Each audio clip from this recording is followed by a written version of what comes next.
The waves lap gently against the shores of Africa's eastern coast, their whispers carried on the warm breeze that rustles through towering palm fronds. Across the vast expanse of the Indian Ocean, a lone tow glides silently under the watchful gaze of a silver moon. This is not the Africa of hasty textbooks or glossy travel brochures, but with commerce came suffering, a dark undercurrent beneath the surface of prosperity, and coral stone cities gleamed in the light of brass lamps.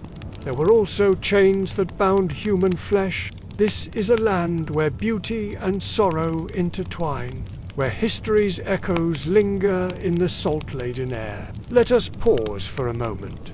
The fire crackles softly, and we rest beneath a canopy of stars, dot of ivory caravans winding through dense jungles, each tusk bought with human misery, of salt mines in distant lands, where African bodies broke under the weight of labor far from home, of young boys marched to waiting ships, their futures stolen. The Indian Ocean slave trade cast long shadows across these shores, its cruelty no less profound for its relative obscurity. We will feel the ache in the bones of a Zanj laborer, taste the salt of their sweat, know the longing for a home that seems forever lost. We will rise before the Marezin's call, work until exhaustion claims us, and pray for sleep that may never come. Of girls shrouded in silence and veils, their voices muted, we will wander the crumbling ruins of Kilwa Kisiwani, a city once so wealthy its very streets were said to shimmer with gold dust, of men who toiled and died, their names erased by the relentless tide of history. Arabs, Africans, Europeans, all played their parts in a system that reduced human beings to mere commodities. We will dine on fragrant, clove-spiced rice served beneath silver domes, while outside these gilded walls, others waste away in hunger. We seek to illuminate what has long been hidden in shadow, to give voice to those silenced by the roar of monsoon winds and the clink of gold coins. Listen as the sea brings you whispers, voices long buried, now rising once more on the tide of memory, and we must ask ourselves, gently but firmly, what is the true cost of such opulence? And now, as the embers glow and the waves sing their eternal song, we begin our journey into a past both beautiful and terrible. It was a tragedy woven by merchants and monarchs alike, built on the silent suffering of countless souls. Long before European ships arrived with their cannons and crosses, before colonial powers carved up the continent with arbitrary lines, trade flourished along these shores. Here on the Swahili coast, where Arabic script danced with Bantu dialects, where the air was heavy with the scent of exotic spices, this is a tale of those forgotten by time. Of the Zonj, torn from their homes in the African interior, while the Atlantic slave trade looms large in our collective memory. Its brutal middle passage, Liverpool's iron shackles, Georgia's endless cotton fields, an older, quieter tragedy unfolded here. This was a world of clove plantations on Zanzibar, where the very air was perfumed with spice and sorrow. The blame cannot be laid at the feet of any single people, and it is to that silence we now turn our ears. Let us pause once more. The fire flickers, casting dancing shadows as we contemplate the weight of history. Tonight, we will not rush. There can be no haste when treading the paths of sorrow. You will hear of men like Tip, who amassed fortunes and wielded power across empires, all on the backs of the enslaved. But not all that glitters is innocent. We shall step through arched doorways in palaces from Oman to Zanzibar, ornate carvings telling silent tales of wealth and power. This is not a story of blame, but one of remembrance. So breathe deeply, dear listener. Rest your head against the ancient trunk of the baobab tree and let your mind wander. The fire burns warm and bright. The night sky stretches endlessly above, a tapestry of stars bearing witness to our vigil. Let us begin with the Zanj and the story of a coast where paradise and pain walked hand in hand. The morning does not begin with the warmth of family, nor the laughter of children. It begins with the rattle of chains, with the rough bark of a foreign tongue, with the endless glare of salt flats reflecting the cruel eye of the sun. You are Zanj, a word once used to describe the people taken from the East African interior now, a label scrawled into your identity like a scar. You do not know exactly where you are, only that this land is not your own, and that the breath you just took may be one of your last with ease. The fire crackles softly, and we rest beneath the stars. Let's pause here for a moment. You will not eat until the sun has climbed the heavens and begins its descent. Water is rationed, not for cruelty, but for control. The air is thick with brine. Your nostrils sting. The cuts on your ankles opened yesterday by the Lashesting Moor. You have not eaten this morning. Even then, the food is little more than a paste-course millet, and if you are lucky, a scrap of dried fish. You dig, you scrape. Each step crunches on a crust that cuts like glass. The salt creeps into your open sores, your cracked feet, your eyelids, your tongue swells in the heat. The song your mother once hummed nearly forgotten. You remember the smell of smoke from your village fire. And now all you smell is salt, but not to worship, only to catch your breath. You are not considered Muslim not. Yet you are not considered human not quite. From the forests or savannas inland, captured in a raid by coastal traders or perhaps by a rival clan, promise cloth and beads in return. And yet, if you're faint you will be beaten, or left to die. There are no second chances here. The fire crackles softly, and we rest beneath the stars. Among the laborers, in whispered Swahili and Yao and Nyamwezi tongues, that there is a revolt coming. That some among the Zanj especially, in the great salt marshes of Iraq are planning to rise. You haul blocks of salt and bags of spice across brutal terrain. The trade is constant in salt, in ivory, in You miss your language, your grasslands, the feeling of rain without salt. Some will be sent inland, some to the Port Skilwa, Safala, Mogadishu, and some to the boats, the dhows with their tall white sails, waiting to carry these goods across the Indian Ocean, and perhaps to carry you as well. You do not hope for this. It will echo in history books and whispered memories. But that time is far ahead. The salt flats are not just cruel, they are alive. You still hear your father's voice, and in your dreams you are free.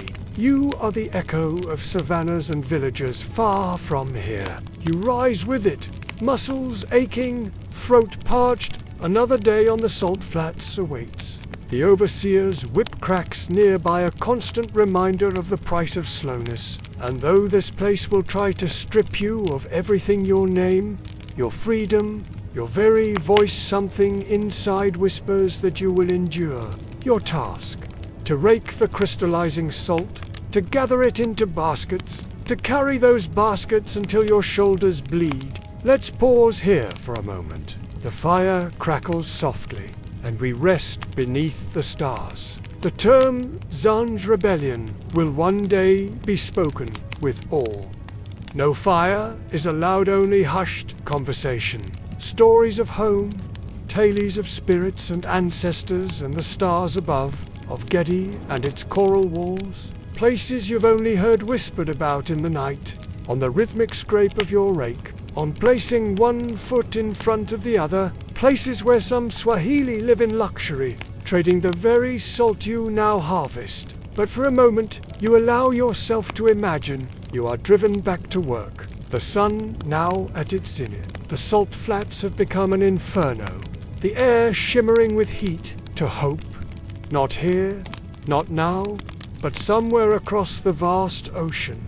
In the salt marshes of Iraq, They say the Zonja rising until the sun finally, mercifully, begins to sink. Your body screams for rest, for water, for anything to ease the burning in your muscles and lungs, of increased demand for salt in distant lands, of an overseer who fell ill with fever, a small victory, but one savoured nonetheless. Others join in, their voices barely above a whisper.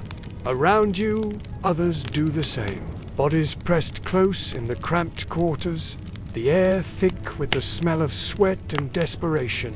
Your mind races with the day's toils, with memories of home, with fears for tomorrow. For now, the Zanj are just labor, currency, tools to be worked, discarded, or sold again. You are not born into slavery. You are taken. Your memories of home are fading. Away from the salt flats, away from the chains, back to a time when you were more than just Zanj, when you were a person with a name, with a future. You are herded into the shade of a lean-to, given your meager ration of food and water. That memory of who you once were, of who you might be again. It is barely enough to sustain life, let alone strength. When the call to prayer rings out from a distant minaret, you stop for a moment. Conversion is sometimes offered, but often it changes little. Chains remain chains, whether forged in iron or scripture. Let's pause here for a moment. There are rumors, but you are not a warrior. You are tired. Your back aches. Still, something burns in you. Not rage, not even hope, just the memory of dignity, of standing tall, of speaking your name, not having it shouted at you, of dancing under the moon with your people. Now, your movements are measured. Slow, heavy, your name is no longer asked, only your usefulness. The death rate here is high. Few survive more than 5 years, but for everyone who falls, there is another carried in from the interior. Let's pause here for a moment. The fire crackles softly, and we rest beneath the stars. At night, when the overseers retreat and the coals dim in the cooking pots, you sit with others by the edge of the compound. Someone hums a tune, another taps a rhythm on the base of an old clay pot. It is in these moments, brief, quiet, trembling, that you remember you are not just labor, you are a person, you are memory. Let's pause here for a moment. The fire crackles softly, and we rest beneath the stars. Your body is bent, your hands are blistered, but when you close your eyes, you still see the golden grasslands of home. The sun rises again, merciless and unforgiving.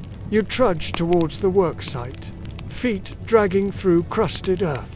Today, you are assigned to the salt pans. Shallow pools stretch as far as the eye can see, their surfaces shimmering like broken glass. The work is monotonous, endless. With each scoop, each step, you feel a piece of yourself being scraped away. You think of the great stone towns along the coast, of Kilwa Kisawani with its grand mosque and palace, but those thoughts are dangerous. They lead to questions, to anger, to despair, so you focus on the task at hand. Midday comes, and with it, a brief respite. As you eat, you listen. Always you listen, for in the quiet moments, in the spaces between breaths, information flows. You hear of a new shipment of captives arriving from the interior, and then, almost too quiet to hear, a whisper of rebellion. You do not know if it is true.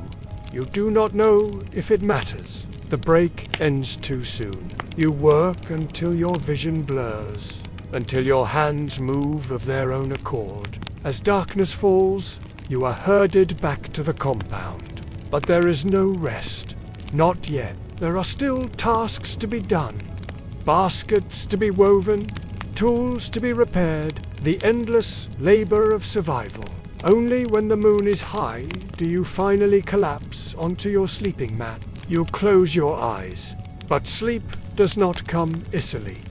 In the darkness, someone begins to hum a lullaby, perhaps from a land far away, and for a moment, just a moment, you are transported. The song fades. Silence descends. And as you drift into fitful sleep, you hold on to that feeling, for in this place of salt and suffering, it is all you have left. It began, as most storms do, with silence, not with a war cry, not with an army, but with a whisper passed from salt pit to spice field, from battered lips to calloused ears, a whisper that dared to say what many feared to believe. We do not have to die like this. It came from below, from the fields of Basra, where the air hung with salt and sickness, from the mangrove swamps, where enslaved men and women toiled without names. Let's pause here for a moment. The fire crackles softly, and we rest beneath the stars. The Zanj rebellion would not come from kings. It would not be led by generals or the scribes who held maps and blessings. Here, on the farthest frontier of humiliation, they remembered a single truth. Even a chained man has teeth. Even a broken back can carry fire.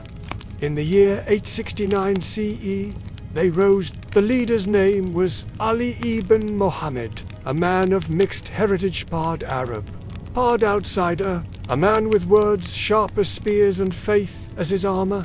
He promised justice.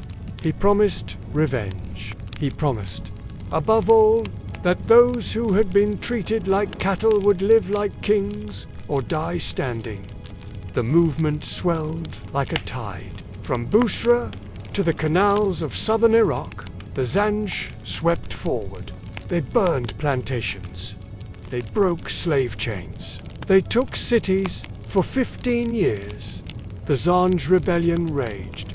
Not a flash in the dark, but a sustained fire.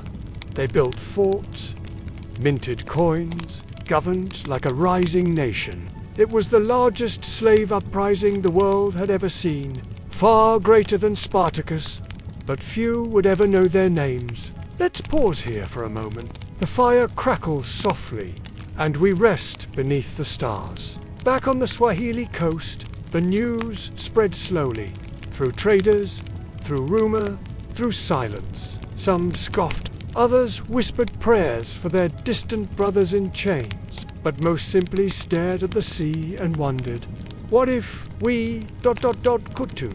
The rebellion never reached Zanzibar, but it left a mark deeper than any scar. The fire crackles softly, and we rest beneath the stars.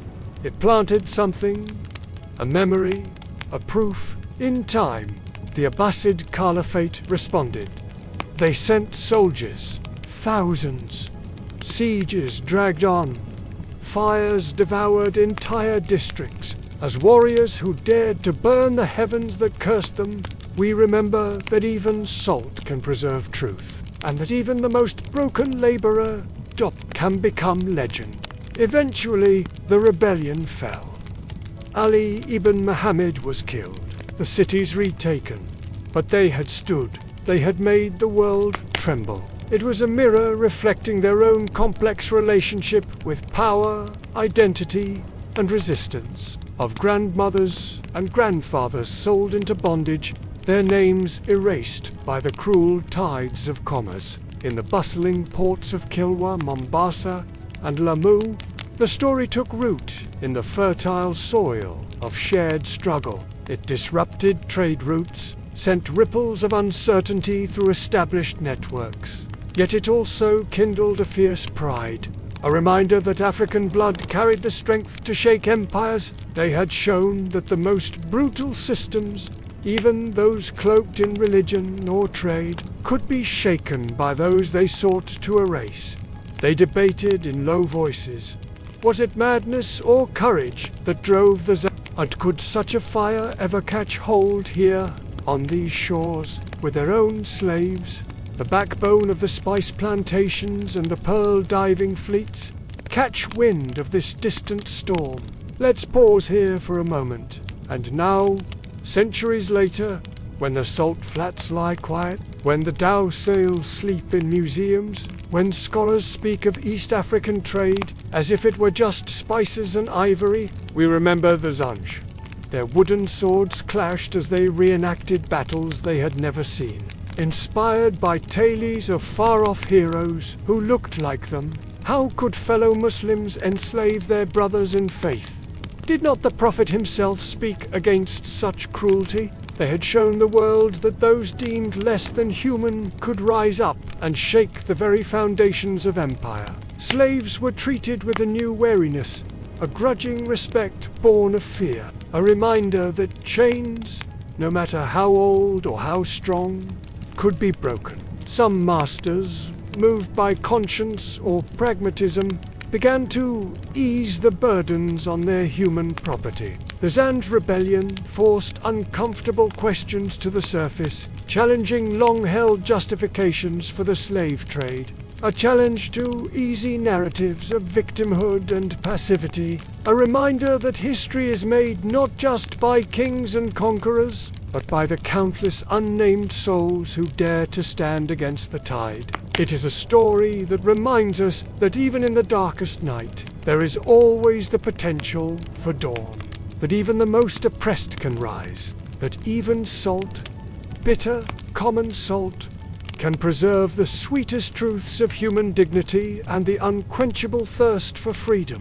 It blended with older legends of ancestral spirits and the power of the land itself. Not as slaves, but as rebels. As builders, we speak their names into the darkness, knowing that even now, centuries later, their courage can light the way forward. A hero born of two worlds, wielding the strength of Africa and the cunning of Arabia to strike a blow against oppression. Their story is etched into the very stones of ancient ruins, a testament to the enduring power of hope and the indomitable spirit of those who refuse to be erased. The fire crackles softly, and we rest beneath the stars. There was sorrow for the fallen, for dreams of freedom crushed beneath the Abbasid war machine. But there was also a fierce, burning pride. And tonight, beneath this gentle sky, we speak their names in silence. The fire crackles softly, and we rest beneath the stars.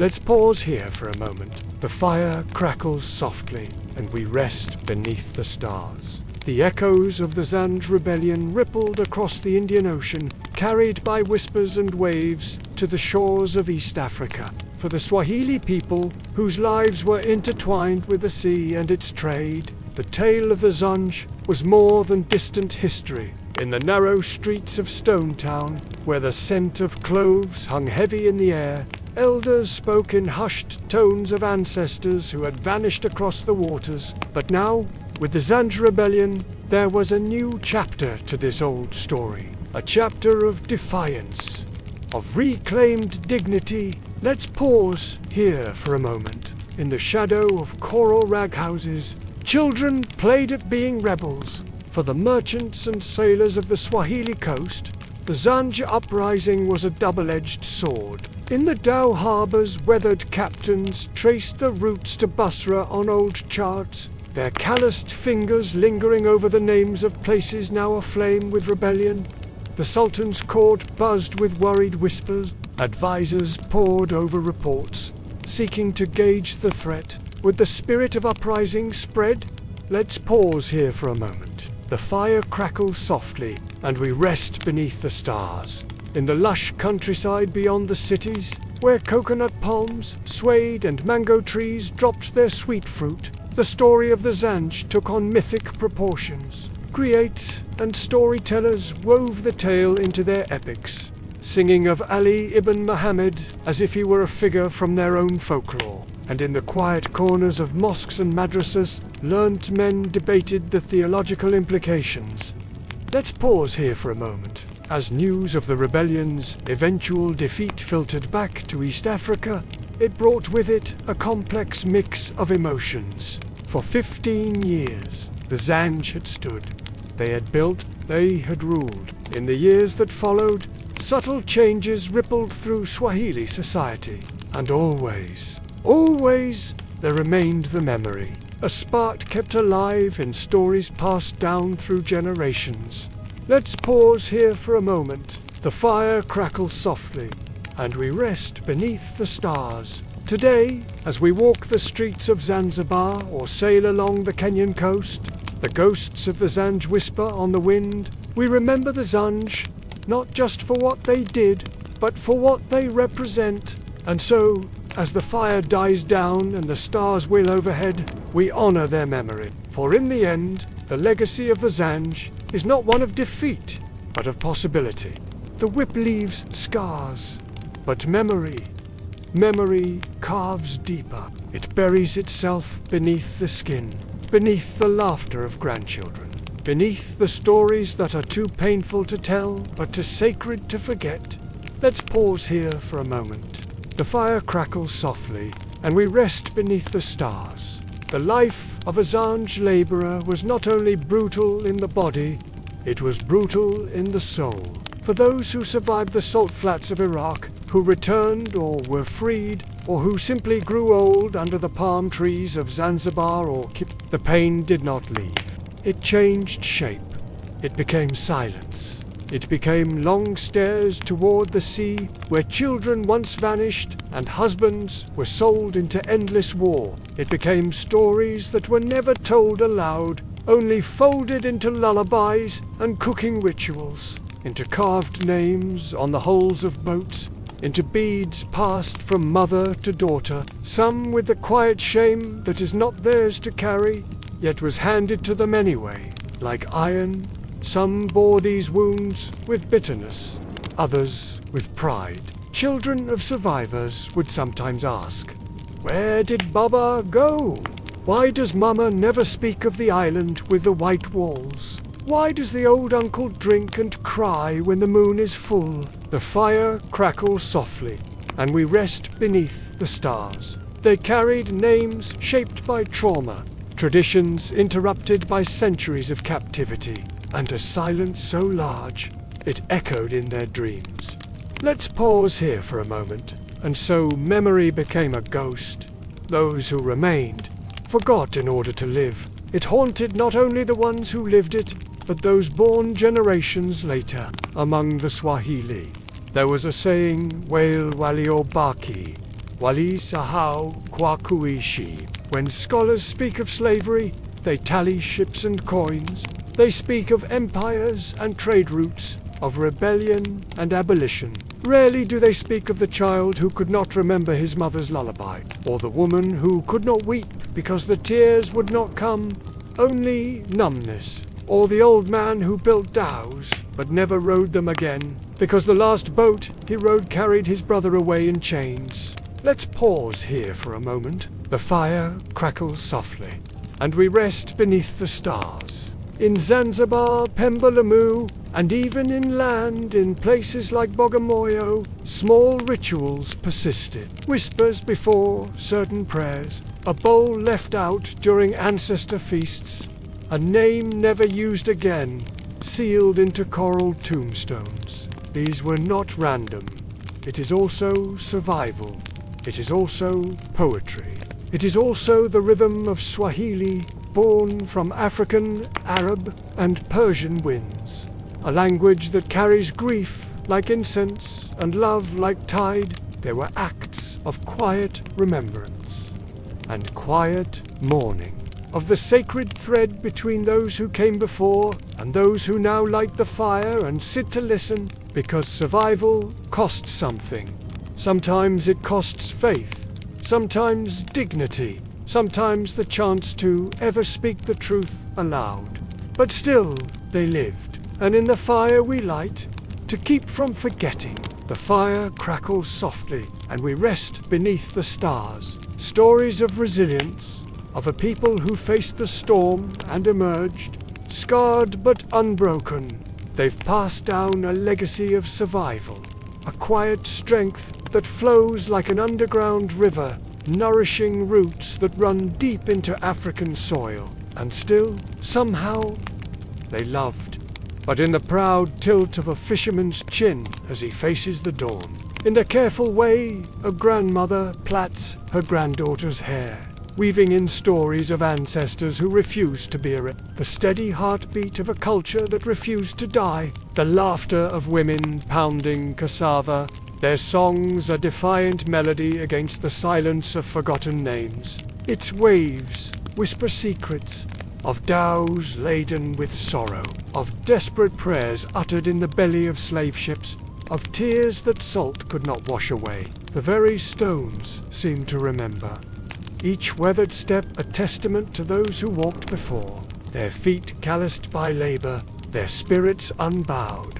Their stories, when they choose to share them, are not just tales, they are lifelines, connecting past to present, reminding the young that they stand on the shoulders of giants, of the rebellion, of the old woman's hands on the prayer beads, of the lullabies never sung again, to the power of culture to heal, to remember, to forge beauty from pain. The legacy of those Zongj laborers is not only chains, that from the ashes of oppression a phoenix can rise, wings spread wide, voice raised in a song of triumph and remembrance. Remember the unseen scars, the unspoken pain, the quiet strength that flows through generations like an unbroken chain. It simmers in the spices that flavor every meal, a reminder that even in darkness there is richness to be found. They built something from the ashes. Each idiom, each turn of phrase carries the weight of history, a history too often reduced to dry facts and cold numbers.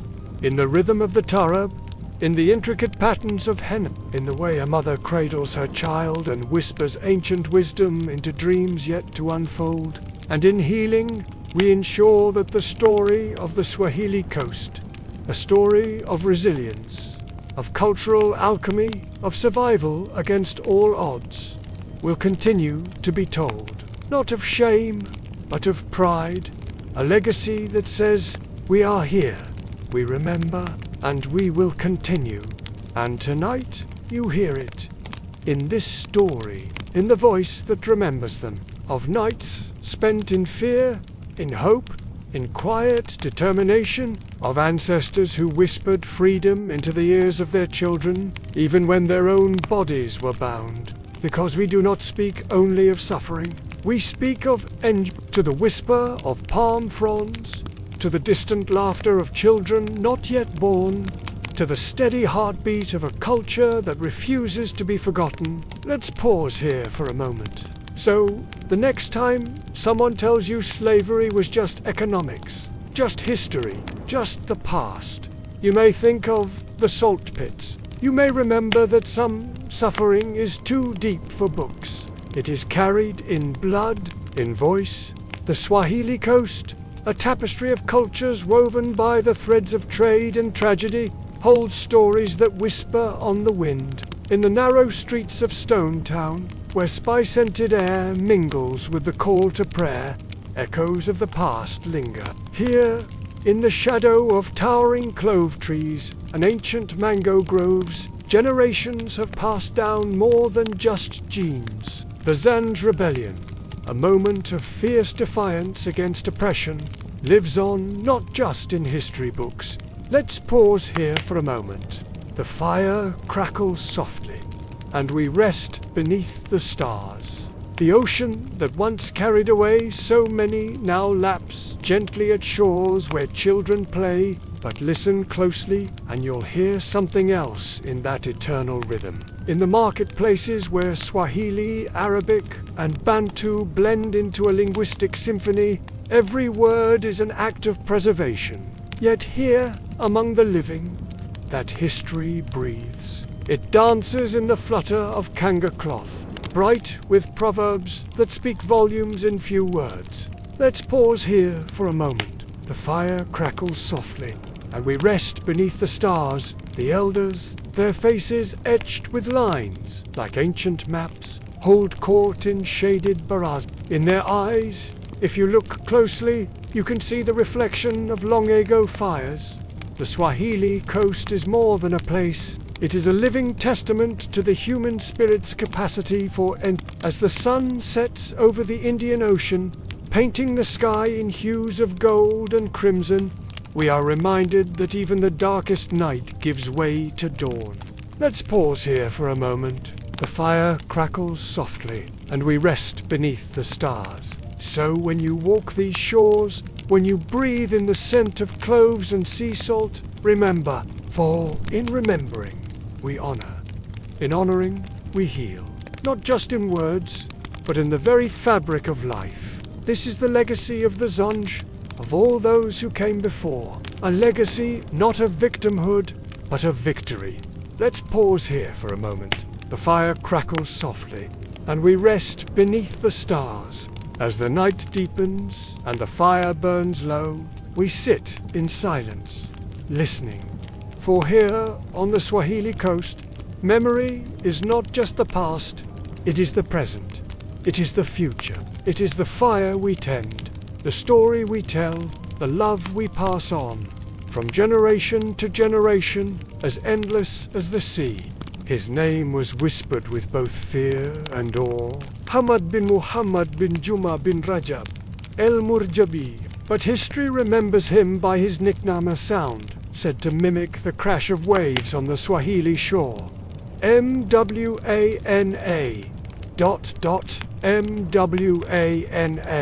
MWANA. This man, part African, part Arab, would rise, not through royalty, nor divine right, but through cunning, trade, and an empire built on spice and sail. Let's pause here for a moment. The fire crackles softly, and we rest beneath the stars, a verdant jewel of the Indian Ocean full of spice groves, coral reefs, and whispered legends, but beneath its lush canopy ran veins of ambition. The bustling ports, the merchant houses, the whispers of fortunes made and lost on a single voyage, the taste of salt and opportunity was his childhood nourishment. Born in 1820 on the island of Pemba, Mwena Maku was the son of a Swahili merchant prince, raised among the scent of cloves and the rhythm of dowbill. Pemba, at that time, was a place of contradictions. Young Mwena learned early. Power came not from land, but from the sea. He studied the stars. He learned the trade winds. He listened to the captains and navigators speak of distant shores, lands of gold, ivory, and markets unnamed by outsiders. And when the time came, he did not hesitate. By his 30s, Mwena Maku had already led trading fleets to India, Arabia, and the African coast places European merchants could only dream of accessing. But he was not a sultan. He was something different. A shadow ruler, a merchant prince with a fleet for his kingdom. With every bale of cloves that left his warehouses, he grew richer. And with every alliance forged in distant ports, he became more influential. Let's pause here for a moment. He conversed with Portuguese factors and British agents, even guiding some through the intricacies of coastal politics. The fire crackles softly, and we rest beneath the stars. He told of ships swallowed by monsoons, fortunes lost to pirates, or entire fleets vanishing into the endless blue with only the stars to guide them home. He was the face of an era that blurred the lines between African and Arab, merchant and diplomat, tradition and progress. His network stretched across the Indian Ocean. From Mogadishu, from Mombasa to Muscat, Mwena Maku built trade routes, partnerships, and a web of influence that rivaled empires. He negotiated with Omani sultans, bargained with Indian rulers, and when that failed, he outmaneuvered rivals with a fleet that seemed to appear from the mists themselves. Yet here lies the paradox. Mwena Maku was both a man of tradition and a harbinger of change. Portugal, Britain, Germany each claiming what Mwena Maku had spent a lifetime cultivating. The very trade networks he once dominated were now being redrawn by men in London and Berlin who had never smelled clove on the breeze. He recited poetry in elegant Swahili. He debated Islamic scholars. He was cultured, he was shrewd by foreigners. In his journals, Moana Maku described the ocean as fickle and alive. But he also spoke of feasts in sultans' palaces, of knights negotiating in candlelit chambers, of gold offered for exclusive trade rights or blood spilled when agreements were broken. To many coastal rulers, Moana Maku was a necessary ally. To others, he was competition incarnate. Let's pause here for a moment. The fire crackles softly, and we rest beneath the stars. For centuries, this narrow strip of land between ocean and savannah was a crucible of culture, commerce, and conflict. As the 19th century reached its midpoint, so too did Moana Maku's influence crest, African in root, Arab in branch, and cosmopolitan in flower.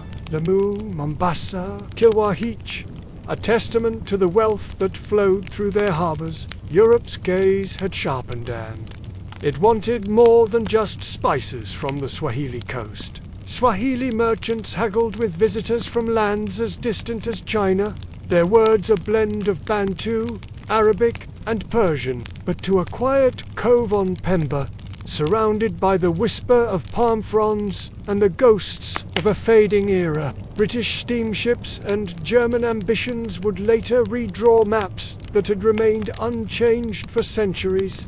The winds of colonialism stirred, a place where fortunes could be made or lost on a single monsoon wind. In Zanzibar, he was forced to navigate the shifting tides of power. Moana Maku, once master of his own mercantile empire, was now offered a role as middleman. It is a vast ocean of human experience, with depths we have yet to fully fathom, a gilded position, a narrowing horizon, a world where ideas, goods, and people flowed as freely as the ocean currents. In 1870, Moana Maku made his final voyage, and in their rhythm, we might just hear the echoes of a history, both glorious and terrible, a history that continues to shape our world in ways we are only beginning to understand. They were products of their time when the lines between trade and exploitation, culture and conquest were often blurred beyond recognition. Not to a bustling port, not in chains, in the intricate designs of kanga cloth, telling stories without words, in the very language itself, Swahili, living bridge between continents and cultures. Some call him a visionary, others a relic of a bygone age, but all agree he was a force. He reshaped the Swahili coast and left behind a legacy etched into both coral stone, and memory. Let's pause here for a moment. The fire crackles softly, and we rest beneath the stars. The tale of Moana Maku is but one thread in the rich tapestry of Swahili coast history. Long before European ships appeared on the horizon, the Swahili people had forged a unique identity. Their cities were marvels of coral and limestone, rising from the coast like dreams made solid. In their narrow streets, the air was thick with the scent of cardamom and the sound of a dozen tongues. But the Swahili coast was more than just its ports. It was a realm of sultans and slave traders, of poets and pirates. Let's pause here for a moment. The fire crackles softly, and we rest beneath the stars. The rise and fall of empires played out along these shores. Portuguese cannons thundered against Swahili strongholds, only to be pushed back by Omani sabers. Yet through it all, the spirit of the Swahili coast endured in the rhythms of tarab music, echoing the melodies of Arabia and India. The legacy of men like Moana Maku is complex, but they were also the architects of a world that was truly global long before the term came into vogue. As we sit here, beneath the same stars that guided dhows for millennia, we are reminded history is not a simple tale of heroes and villains. The Swahili coast with its sultans and slaves, its poets and pirates, its merchants and missionaries stands as a testament to the complexity of our shared past. It challenges us to look beyond simple narratives, to see the intricate webs of connection that have always bound us together across oceans, across cultures, across time itself. Let's pause here for a final moment. The fire crackles softly, and we rest beneath the stars. The waves still crash against the shore as they have for countless generations. There is a saying in the coastal towns of old Swahili, "The spear that smiles by day may bite at night." Tippu-Tip understood this better than most, for his empire was not built on gold or words alone, but on powder, steel, and fire. In this segment, we journey into the darkest corridors of his campaigns. The fire crackles softly, and we rest beneath the stars, not the polished trade deals, nor the diplomatic letters to sultans, but the scorched villages, the midnight ambushes, and the silent screams of resistance. The Bayoka, the Luba, the Mongo, the Batetla nations of deep forest and great pride. Let's pause here for a moment. Where there is trade, there is resentment. Where there is power, there is resistance. Tippu-Tip's growing network of slave routes and ivory caravans brought him into constant contact with peoples who would not submit. Many of them saw the long lines of chained captives, the scarred backs, the foreign dialects of the Swahili Arabs, and they knew this was not mere trade, this was invasion. Some tried diplomacy, others took to arms. And so Tippu-Tip's march into the interior became not only a commercial venture but a war. He responded with calculation, not hesitation. He brought matchlock rifles, powder stored in goatskin, ammunition tied at the waist in coconut husk pack. His men called askari were drawn from loyal coastal kin, freed slaves, mercenaries, and even young boys taken from the very villages they attacked. To resist him was to invite fire, and yet, still, they resisted. But Tippu-Tip knew the terrain. Let's pause here for a moment. The fire crackles softly, and we rest beneath the stars. In the dense forests of Kasango, villagers would disappear into the green silence. Hiding in tree hollows, burrows, or caves, he employed local spies, rewarded betrayal, and burned entire settlements when resistance proved too persistent. Sometimes, entire villages were taken as collective punishment. Men killed, women enslaved.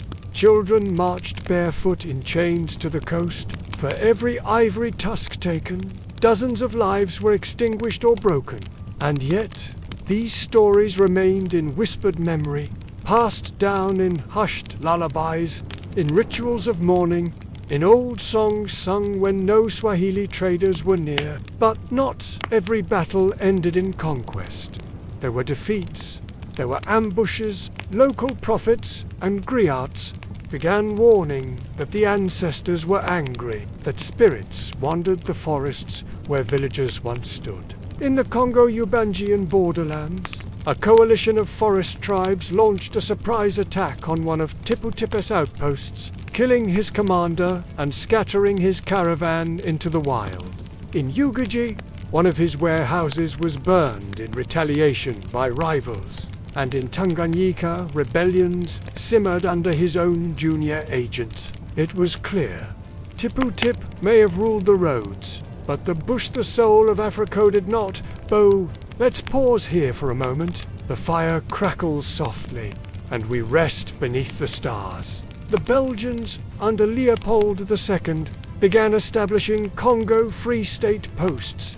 The Germans, too, crept in from the coast. The resistance, however, came not just from the ground, but from voices.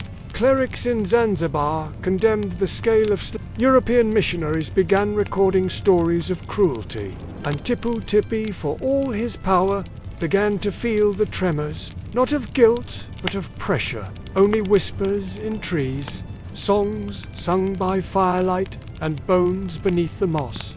He wrote fewer letters. He sent more agents, and his war for the interior became a war to maintain what was already crumbling. The jungle had started to whisper back. By the 1880s, European interest in Central Africa intensified. Tipu Tip now found himself no longer at war with small villages, but with empires. In the quiet moments, when the night is thick and the stars pierce through the canopy, one can almost hear the distant drums of those who refused to be silenced. He met with Henry Stanley, debated colonial officers, and even accepted the hollow title of Governor of the Upper Congo under Belgian rule. For every village that fell, for every caravan that pushed deeper into the heart of the continent, there were countless acts of resistance, both grand and small. The entire region was swept up in a tide of change that would reshape the continent for generations to come. The European powers that once saw him as a useful ally soon became the architects of a new order, one that would leave little room for the old ways of the Swahili traders. Their resistance, though often futile in the moment, planted seeds of defiance that would grow into the forests of tomorrow.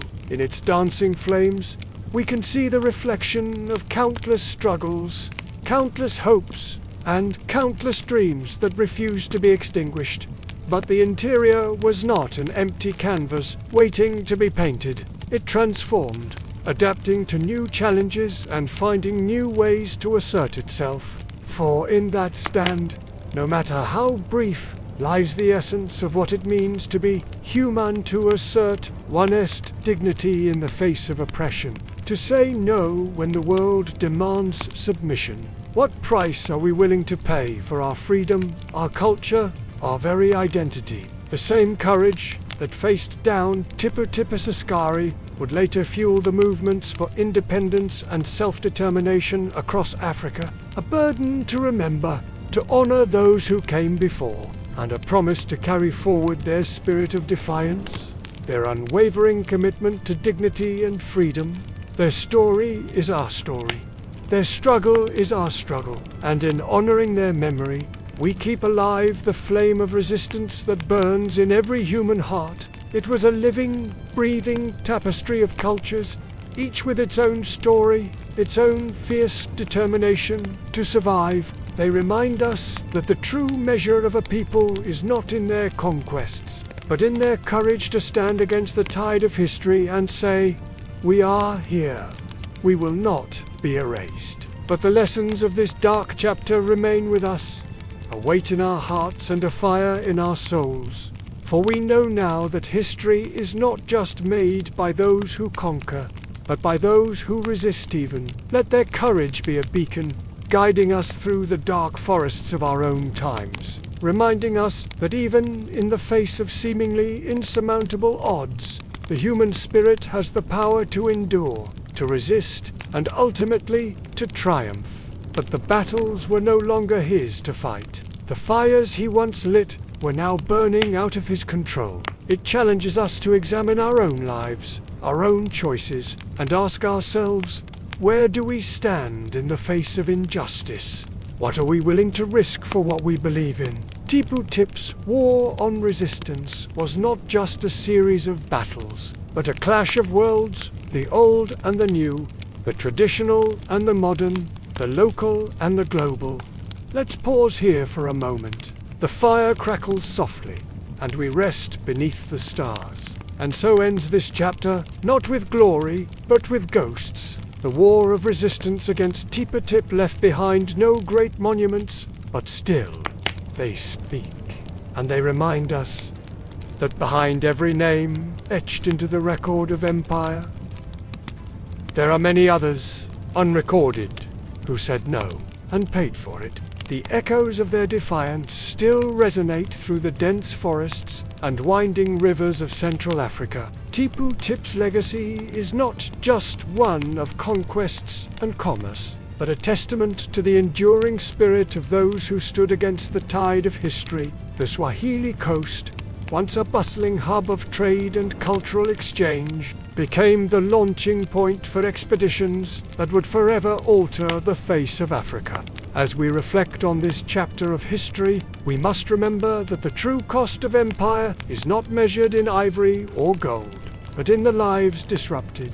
The traditions uprooted and the futures forever altered. In the end, it was not just Tipu Tip who found himself caught between forces beyond his control.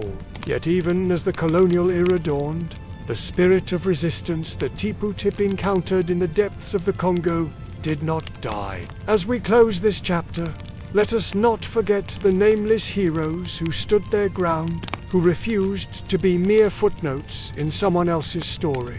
The fire that crackles beside us now is not just a source of warmth, but a link to those distant fires of resistance. And so, as the embers fade and the night grows old, we are left with a question that echoes through time. In the face of overwhelming power, what does it mean to resist? The answer, perhaps, lies not in the grand narratives of history books, but in the quiet determination of those who choose to stand, even when all hope seems lost. As we journey on, let us carry with us the memory of those who resisted Tipu Tipinol. He represented the story of Tipu Tip's war on resistance is not just a tale of the past, but a mirror held up to our present. As the first light of dawn breaks through the trees, we prepare to move on. And in that knowledge lies both a burden and a promise. The Swahili coast may have changed, the old trade routes may have faded, but the echoes of resistance still ring out across the land. And so, as we leave this chapter behind, we carry with us the whispers of the forest, the songs of the defiant, and the unbreakable spirit of those who dared to resist. The sea wind in Zanzibar carries many things. The scent of spices drying in the sun, the sound of traders haggling in a dozen tongues, and once, in its salt-laden whisper, it carried the final breaths of a man whose name had once thundered through the markets of East Africa. Hamid bin Muhammad bin Juma bin Rajab el-Morjabi, known to history as Tipu Tip. This is not a tale of conquest or glory. This is the quiet unraveling of an empire built on ivory and human lives, and the silent passing of its architect. Let us pause here for a moment. The fire crackles softly, and we rest beneath the stars. By the 1890s, Tipu Tip had returned to Zanzibar, not in chains, not in triumph, but as a man adrift in a changing world. The tides of history had shifted. Zanzibar, the jewel of the Swahili coast, had become a British protectorate, but the stream of visitors seeking his favor had dwindled to a trickle, and fewer still dared to speak his name above a whisper. The slave trade, the lifeblood of his empire, had been officially banned, though its echoes still resonated behind closed doors and in whispered deals. The European powers, once distant shadows on the horizon, had seized control of the very trade routes he had carved through jungle and savannah. Tipu Tip, once hailed as the king of the ivory trade, now walked the narrow streets of Stone Town with only his memories for company. His wealth amassed through decades of ruthless commerce remained vast. Others viewed him as a dangerous reminder of the brutal trade they sought to erase from memory. He spent his days in quiet contemplation, reading poetry in his native Swahili and Arabic. He dictated his memoirs, one of the earliest African autobiographies ever recorded. And, from the cool shade of his courtyard, he watched as British officers replaced Swahili merchants. The grand carved doors, proud symbols of merchant wealth, began to fade, their intricate patterns dulled by the relentless sea air and the passage of time. He would never again set foot in the Congo, never again hear the rush of the great river, nor see the faces of the countless villagers he had subjugated or destroyed in his relentless pursuit of wealth and power. And German flags fluttered above fortifications that had once trembled at the mention of his name. Some say you can still feel his presence within those walls, not as a feared ruler or ruthless trader, but as a man haunted by the empire he built and by all that was taken from him in the end. The Belgians had once made him governor of Stanley Falls in the Congo Free State, but that title now rang hollow. He was In the end, a man alone with the weight of his past. Let us pause here for a moment. The fire crackles softly, and we rest beneath the stars. A diplomat who navigated the treacherous waters of colonial politics, and a tyrant who crushed all who stood in his path. It serves as a stark reminder of the human cost of the ivory trade and the slave trade that once dominated the Swahili coast. The British authorities kept a wary eye on Tipu Tipu. Some saw him as a relic of a bygone era. The creaking of dhows laden with ivory and human cargo. It is a window into a pivotal moment in African history, when ancient trade networks collided with the inexorable march of European colonialism. It is a cautionary tale of power, greed, and the corrosive effects of the slave trade on both the enslaved and the clink of silver coins changing hands in shadowy doorways, and the soft footsteps of a man who once held the fate of nations in his grasp, now reduced to a solitary figure in the twilight of his life. Its weathered walls and faded grandeur serve as a tangible link to a past that many would prefer to forget. The world he knew has vanished, replaced by new powers and new struggles, yet the echoes of his life continue to resonate. A testament to the enduring impact of those who dare to shape history, for better or for worse. Yet it is through confronting these difficult histories that we can hope to build a more just and equitable future. The story of the Swahili coast continues, shaped by the countless lives that have called this land home. And somewhere, in the whisper of the sea wind and the rustle of palm fronds, the spirit of Tipu Tip lives, and a complex figure in a complex world, forever intertwined with the rich tapestry of African history. He was not arrested, nor was he publicly denounced, but the world around him constricted like the elaborate robes of a court that no longer welcomed his presence. Tipu Tip was both a product of his environment and a driving force within it, leaving an indelible mark on the landscape of East and Central Africa. The slave markets, once teeming beneath Zanzibar's iconic arches, now stood silent and empty, and in villages scattered across the continent, the memory of his passing is marked with a solemn silence. The laughter of children playing in the streets, the call to prayer echoing from ancient mosques. The story of Tipu Tip serves as a reminder that history is rarely black and white, but rather a tapestry of countless shades of grey, and perhaps, if one listens closely, the faint whisper of a man who once shaped the destiny of a continent. And Tipu Tip, once surrounded by a retinue of followers and sycophants, now sat alone with his books, his gardens, and the ghosts of those whose lives he had forever altered. He died in 1905, in the city of his birth. There were no grand processions, no public outpouring of grief, just the quiet closing of an ornate wooden door, and the rustling of clove trees in the evening breeze. His house still stands, today weathered, cracked, but defiant against time. Let us pause here for a moment. The fire crackles softly, and we rest beneath the stars. So ends the story of Tipu Tip, a man of profound contradictions, a Swahili African who profited from the enslavement of his own people, a lover of poetry who orchestrated unspeakable violence. Was he simply a product of his time? Or was he the architect of a system of exploitation, cloaked in the language of trade and cultural exchange? We may never know the full truth. But the forests of Central Africa remember. The ancient trade routes still whisper his name. The legacy of Tipu Tip is a complex tapestry, woven from threads of ambition, cruelty, and the clash of empires. In the narrow streets of Stone Town, where the scent of spices still hangs heavy in the air, one can almost hear the echoes of a bygone era. The story of Tipu Tip is more than just a tale of one man's rise and fall. As we reflect on this chapter of history, we are reminded of the complex interplay between individuals and the forces that shape their world.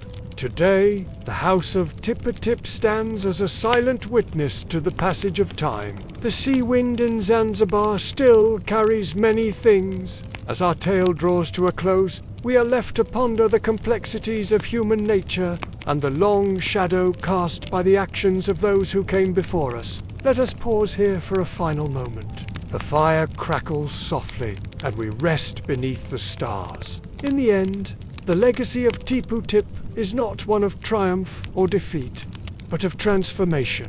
As the sun sets over the Indian Ocean, casting long shadows across the winding alleys of Stone Town, we are reminded that every ending is also a beginning.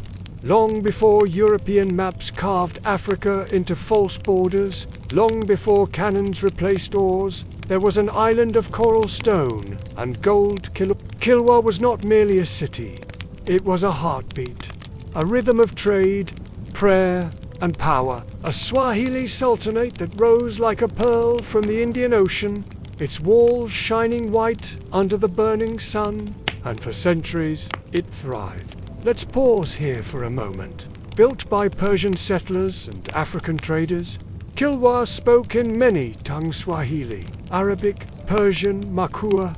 The fire crackles softly, and we rest beneath the stars. The 11th century saw its rise. Gold mined from the lands of Great Zimbabwe, carried by caravan, river, and dhow until it reached Kilwa's coral stone docks. Its riches came from the interior of Africa. His authority was soft and absolute, enforced not by bloodshed, but by the scent of clove and the clink of gold coins. The great mosque of Kilwa, built of coral stone, was one of the largest in sub-Saharan Africa. Its domes echoed with prayers and the gentle murmur of the sea. From there, it flowed outward, to Yemen, to India, to China. Porcelain bowls returned with spices. Silks kissed the skin of Swahili brides, and ivory curved into the grip of Arabian daggers. Kilwa's merchants wore fine fabrics,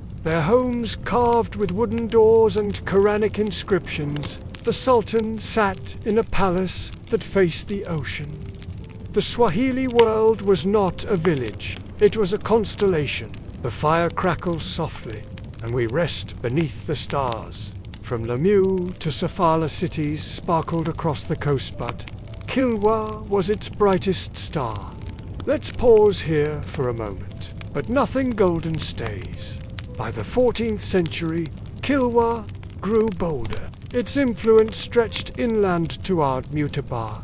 Gold mines, it minted its own coins. Sultans declared independence from Persian overlords.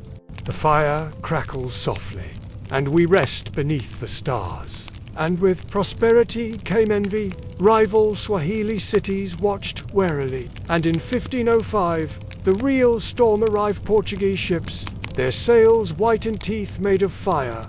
They came not to trade, they came to dominate. There are still ghosts. Kilwa fell within days. The Sultan fled. The city burned, and the Portuguese built a fort not to protect the island, but to remind it who now ruled. The mosque fell silent. The coral homes crumbled. The gold caravans stopped. And over the next centuries, Kilwa became a whisper, a ruin, a name spoken in the winds, remembered only in stories and the bones beneath the sand. Zanzibar, the spice island, perfumed the air with clove and cinnamon. Let's pause here for a moment. Today, the island is quiet, its glory long gone, its stone bones warmed by the same sun that once shone on wealth and worship. But beneath those stones, some say you can hear the Adunda Muslim call to prayer echo faintly at dawn. Some say the waves around Kilwa style carry the whispers of sultans, traders, and slaves were passed through its walls. Ghosts beneath coral, stories inside ruins, Africa remembering herself, stone by stone. But Kilwa's tale is not unique. It is a reflection of the broader Swahili coast, a tapestry of cities and cultures that flourished for centuries. From Mogadishu in the north to Sofala in the south, a string of pearls adorned Africa's eastern shore.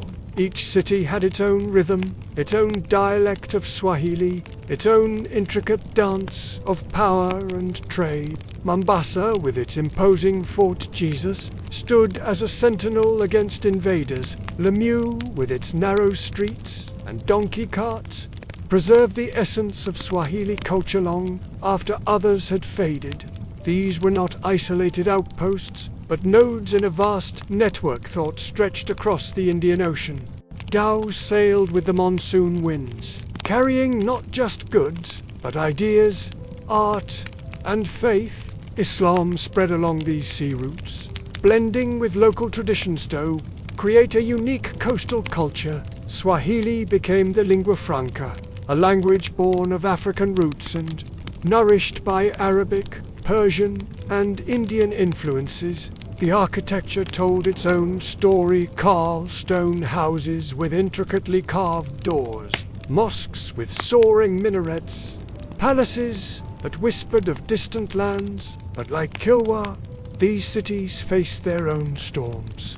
Portuguese cannons shattered the peace. Omani sultans brought a new order. European colonizers drew their lines on maps. Yet the spirit of the Swahili coast endured.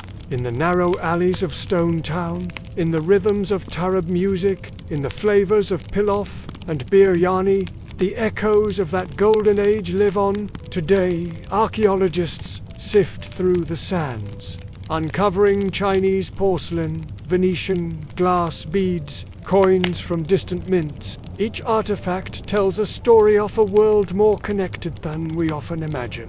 A world where African gold bought silks from China, where Indian textiles clothed Swahili princes, where Arabian perfume essented the halls of coral palaces. The Swahili coast was not just a place, but an idea testament to the power of trade and cultural exchange. To create something greater than the sum of its parts. It was a world where merchants were diplomats, where sailors were scholars, where the horizon was not a boundary, but an invitation.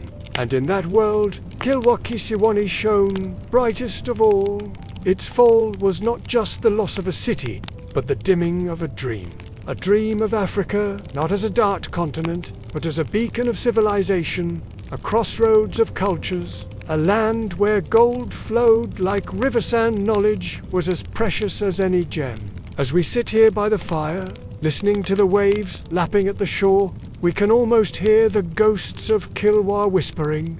They speak of bustling markets and quiet mosques, of sultans and slaves, of gold and spices and the salt temps of the sea. They remind us that history is not a straight line, but a tide that ebbs and flows, that empires rise and fall, but the human spirit endures, that even in ruins, there is beauty and wisdom to be found. And perhaps, in those whispers, there is a lesson for our own time. A reminder that wealth and power are fleeting, but the connections we forge between cultures, between peoples, can outlast the grandest of empires. As the fire dies down and the stars wheel overhead, we are left with the ghosts of Kilwa, not as a tragedy to mourn, but as a legacy to celebrate. A legacy of trade and tolerance, of art and learning, of the endless possibilities sure to rise when different worlds meet. And who knows, perhaps one day the tides of history will turn again, and the Swahili coast will once more be a shining pearl in the necklace of nations, a place where the horizons of Africa meet the endless possibilities of the sea. Until then, we have the ruins, the stories, the ghosts, and the dream of what once was and what might be again, before the typewriter, before paper was cheap, before the world imagined that Africa could hold libraries. There were books made of bark, palm leaves, and sheepskin, inscribed with ink and devotion. in languages shaped by coral winds and call to prayer. The East African coast, especially Swahili cities like Kilwa, Mombasa, Pata, and Lamu once held treasure not only of gold, but of knowledge. The fire crackles softly, and we rest beneath the stars. Let's pause here for a moment. Swahili is not merely a spoken language. It is a living archive of Bantu, root-kissed by Persian, soothed by Arabic, and layered with Portuguese and Indian over centuries. In the 12th to 18th centuries, local scholars began to write in Ajami Swahili. But in Arabic script, they recorded poetry, laws, trade deals, clan genealogies, and Islamic teachings. They kept marriage contracts, ship logs, and court rulings. They composed devotional songs that spoke to both Allah and ancestors. These were not the dry records of distant empires. These were living books, chanted and whispered into the bones of children learning under baobab trees in the island of Pate, now mostly forgotten. There once stood manuscript houses, sacred libraries, where scribes copied books by hand, word by word, in silence and reverence. Parchment was rare, so every scroll was precious. Ink was made from soot and honey, brushes from fine reeds, bindings of goatskin wrapped tightly in coconut twine. And into these books went the hearts of generations, but not from conquest. The coral walls protected them from storms. Let's pause here for a moment. The fire crackles softly, and we rest beneath the stars. When the Portuguese arrived with cannons in the 1500s, they did not see these libraries, or if they did, they saw them as dangerous. Knowledge was power, after all, and power had to be extinguished. Fires were lit, scrolls burned, scribes were scattered. Came the British. Later, under the Omani Sultanate, Zanzibar rose while Pate and Kilwa fell. Some libraries were absorbed, others simply dissolved into wind and memory. They dismissed these manuscripts as folklore, and many were lost in museums, mislabeled or stolen outright. What survived did so in hidden corners, faded, fragile, and unreadable to most, but still alive. And then, my heart knows the tide shall return with dawn, with their modern pens and colonial blindness, but not all was erased. Today, in the Lamu Museum, in whispered archives of Nairobi and Dar es Salaam, some of these books remain. One poem speaks of longing. Though the ship has sailed and the moon is hidden, the fire crackles softly, and we rest beneath the stars. Let's pause here for a moment. The fire crackles softly, and we rest beneath the stars. The Pate Chronicles, perhaps the most famous of all, tell the story of kings and invasions, of sultans betrayed and queens who ruled with wisdom. The air is thick with the scent of history, of ink dried centuries ago, of knowledge passed down through generations. But they also tell small, gentle things. They were the heartbeat of a civilization, the pulse of a people who understood that true wealth lay not in coins, but in the preservation of thought and memory.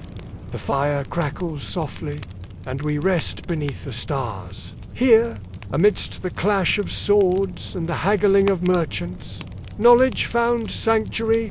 Manuscripts spoke of astronomical observations, of medicinal cures gleaned from the lush coastal forests, of poetic musings on love and loss. But beyond the glitter of trade, in quiet rooms overlooking the sea, scholars bent over parchments, their quills scratching out verses that would outlive empires. A tongue remembering how to write its own name. One passage speaks of a scholar who refused to marry until he had finished translating a Persian love poem into Swahili. They wrote for their time, for their people, believing in the permanence of ink and the endurance of paper. Another entry mourns a scribe's death, for his ink shall no longer flow, and silence takes its seat beside the minaret. They remind us that Africa's intellectual tradition didn't begin with colonialism, but stretches back into the mists of history. In the homes of old families, locked away in cedar chests, some manuscripts have survived. The fire crackles softly, and we rest beneath the stars. In universities from Nairobi to London, researchers pore over the surviving texts, decoding their secrets, bringing their stories back to life, their smell of age and reverence, their pages brittle, their script a dance of curves and dots that few can now decipher. It survived in oral traditions, in the rhythms of Tarab music, in the intricate patterns of Kanga cloth. It reminds us that cultures are not static, that knowledge is not the property of any one people or time. Listen for the rustle of ancient pages, for the scratch of a red pen on parchment. Listen for the voices of scholars long gone, still speaking through the words they left behind. It shows us that ideas can travel across oceans, can survive conquest and colonization, can whisper to us across the centuries. The words may have changed, but the heart of the stories remains the same. The spirit of inquiry, the love of language, the reverence for wisdom, these things could not be destroyed. These are not just histories, they are evidence that East Africa once read itself, wrote itself, and remembered itself long before it was discovered. Let's pause here for a moment. A reminder that the quest to understand our world, to capture our thoughts and dreams in writing, is as old as civilization itself. So next time you hear the wind along the coral stone lanes of Bagamoyo or Lemieux, listen closely. They speak of a time when the Swahili coast was not just a place of trade, but a crucible of ideas, a meeting point of cultures, a treasury of wisdom. It may be the page is turning, a story returning, in the rhythm of Swahili poetry, in the wisdom of coastal proverbs, in the very language itself a living testament to the power of words to transcend time and space. It's a reminder of how fragile knowledge can be, how Israeli's centuries of learning can be erased by fire, neglect, or the simple passage of time. In the depths of these ancient coastal cities, where the Indian Ocean whispers secrets to weathered walls, the legacy of Swahili scholarship still lingers. Imagine a time when Kilwa was a bustling metropolis, its harbour filled with dhows laden with gold and ivory. These weren't just words on a page. Let's pause here for a moment. In Mombasa, once known as the Island of War for its strategic importance, libraries stood as silent sentinels. The scribes of Pote, working by lamplight as waves lapped at the shore, didn't know their words would one day be lost. But time is a fickle keeper of secrets. Let's pause here for a moment. The fire crackles softly, and we rest beneath the stars. In Lemieux, where donkeys still tread narrow streets, and the call to prayer echoes 5 times a day, fragments of this literary heritage cling to life. These are more than just relics. They are bridges across time, connecting us to ancestors who valued the written word as much as we do today. The loss of these libraries is a wound in the collective memory of the Swahili coast, but it's also a testament to resilience. For even as books burned and scholars fled, the essence of what they wrote lived on. Let's pause here for a moment. Today, a new generation of scholars is working to piece together this fractured heritage, and in the old towns of the coast, elders still gather in the evenings, sharing tales that echo those written down centuries ago. This is the true power of the Swahili manuscript tradition. So when you walk the streets of Stone Town in Zanzibar, or explore the ruins of Gedi near Malindi, listen, for in these lost libraries of the Swahili coast, we find not just the history of East Africa, but a chapter in the grand story of human knowledge. Let's pause here for a moment. The fire crackles softly, and we rest beneath the stars. As the night deepens, and the fire burns low, we're left with the echo of those ancient words. And though much has been lost, much remains. So next time you hear the wind along the coral stone lanes of Bagamoyo or Lemieux, listen closely. It may be the pages turning, a story returning, a tongue remembering how to write its own name. As the sun dips below the horizon and the warm Zanzibar breeze carries the scent of cloves, the Swahili sky transforms into a celestial tapestry. For centuries, the people of the East African coast have looked to these stars, not merely as distant lights, but as guardians, guides, and storytellers. In the soft glow of twilight, imagine yourself transported back to the shores of Zanzibar in the 15th century. The gentle lapping of waves against wooden dhows creates a rhythmic backdrop to the whispers of elders sharing ancient wisdom. Here, among the spice-laden air and the rustle of palm fronds, the heavens speak in a language as old as time itself. It was a living calendar, a spiritual compass, and a bridge between the earthly and the divine. Farmers would watch for its appearance with the same reverence that imams observed the phases of the moon. In this way, the stars wove together the practical and the spiritual, the earthly and the divine. This celestial companion would shine brightly in times of wisdom and virtue, and dim during periods of hardship or moral failing. To lose sight of one's star was to stray from the path laid out by the ancestors, a prospect that filled many with dread. Every pinprick of light held a name, a story, and often a lesson. Islamic astronomy, with its precise calculations and star charts, blended seamlessly with older Bantu traditions and the rich cosmology of the Indian Ocean trade networks. More than just a marker of months, it was seen as a messenger between the world of the living and the realm of spirits. Every significant event, from healing rituals to naming ceremonies, was timed to coincide with favorable celestial conditions. While it honored the Islamic lunar cycle, it also preserved older pre-Islamic rhythms tied to the natural world. Some elders continued to mark sacred months for planting and fishing based not on the Gregorian year, but on the rising of Calimia or the return of the white heron to coastal estuaries. Electric lights obscure the stars. Smartphones replace traditional calendars, and the soft-spoken keepers of signs pass on without sharing all their secrets. Yet traces of this cosmic connection linger. In times of illness or misfortune, a diviner might consult both the Quran. These individuals might not have been the most talkative or outwardly impressive, but when they spoke, even the wealthiest sultan would lean in to listen. Their words carried the weight of generations. Distilled into quiet wisdom, it connects us to our ancestors, to the cycles of nature, and to the vast, mysterious universe that surrounds us. In the soft whisper of the night breeze and the gentle lapping of waves on the shore, we can still hear the echoes of that ancient Swahili wisdom. If only we remember how to listen. And the stars, weaving together threads of faith, empirical observation, and ancestral wisdom to find a path forward. A fisherman may decline to set out when the sky feels unquiet in a way he coined. Quite explain. And in some quiet corners, away from the bustle of modern life, it still does. And sometimes a child might wake from a dream of stars with a sense not of fear, but of profound understanding.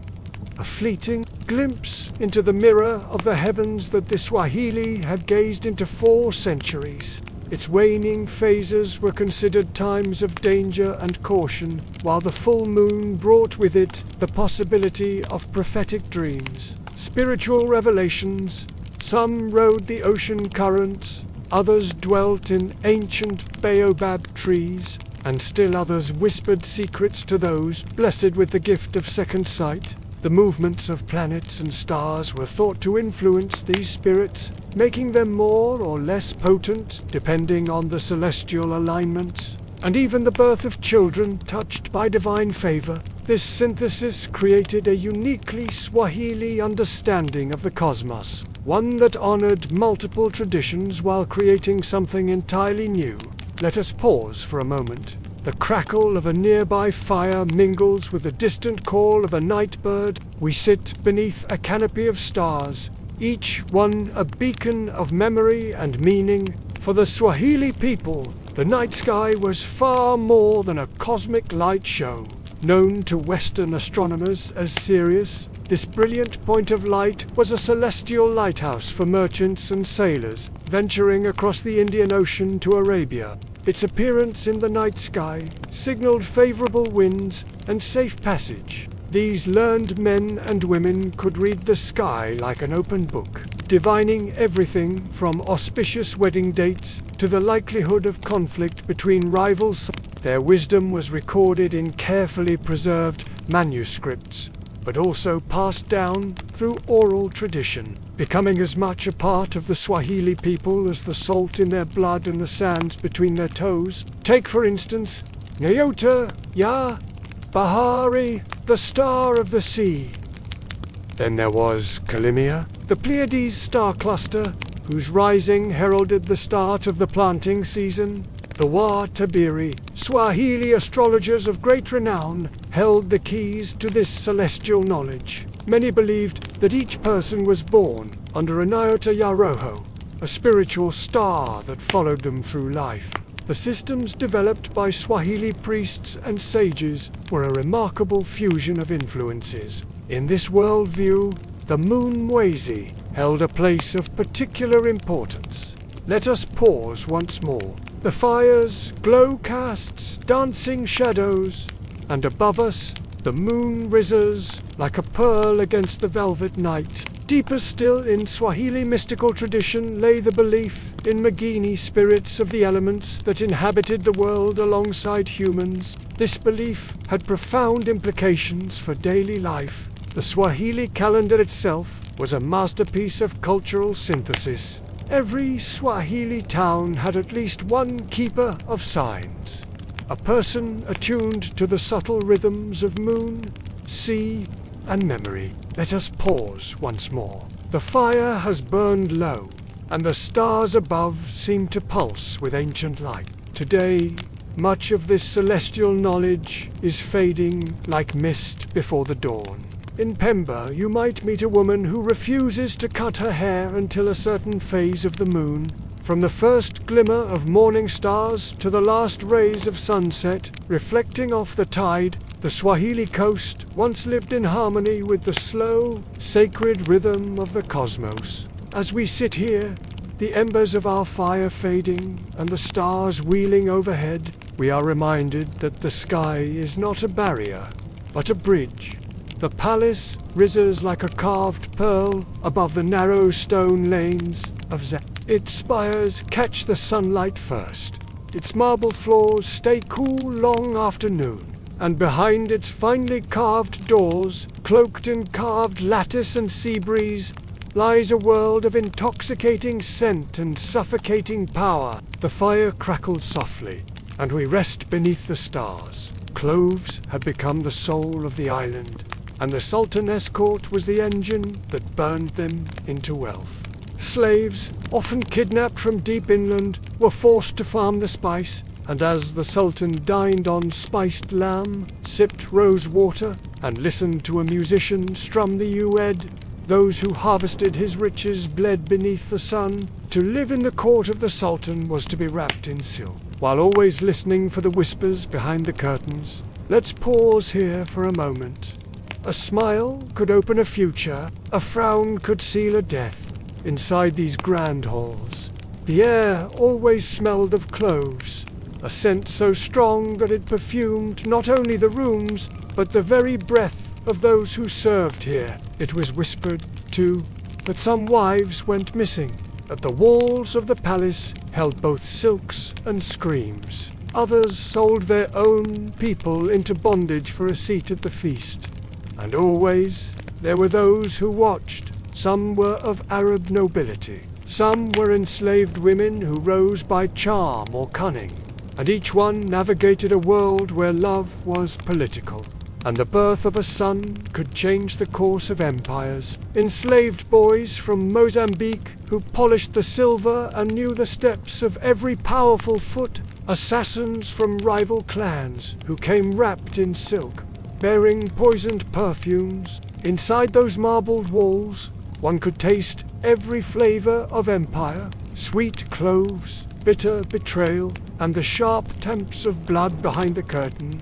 Behind each carved door was a secret. Beneath each silken rug, a story buried too deep to speak aloud. But the walls remember, and the sea, it seems, never forgets. Cinnamon from Ceylon, pepper from Malabar, and cardamom from Gujarati spoke of far-flung voyages and the wealth that flowed through Zanzibar's port.